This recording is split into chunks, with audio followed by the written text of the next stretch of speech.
In our lesson for Christmas, we turn our attention to the book of Luke, Gospel of Luke, chapter 1, and we begin our text in verse 26. So if you have your Bible, you might want to turn to that and follow along in the outline. The Catholic and the Protestant denominations differ in some ways. Of course, we have basically the same beliefs, but we differ in some ways. And one of the ways in which we differ is the emphasis placed on Mary. The Catholic tradition has given her a unique place. The Protestants, on the other hand, have given her almost no place. And I think that probably the place we need to be is somewhere in the middle, and it'd be hard not to give her an important place when we read the story of Christmas as it is shared with us in the Gospels. And this is particularly true in our text for today, beginning in verse 26, which opens with an angel making an appearance to Mary and revealing to her that she has been selected to be the mother of the incarnate God.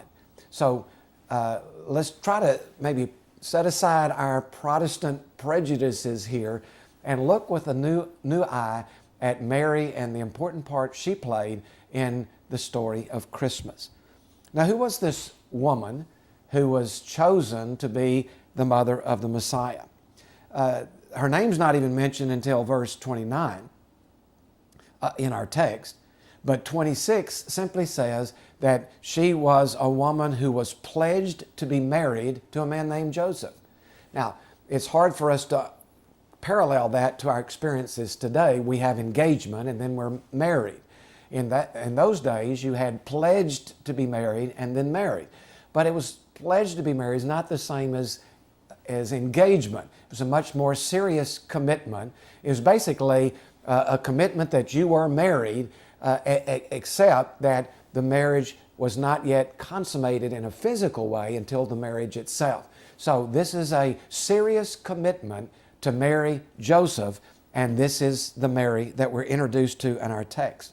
And the angel says to her in verse 28 that she is highly favored. So why is Mary highly favored? Is it because she had some unique abilities that caused God to select her from all of the other first century women? Is she highly favored simply because the angel came to make a visit to her? And I think the answer to both of those is no. I think she's highly favored because God has chosen her for this unique opportunity to give birth to the incarnate Son of God.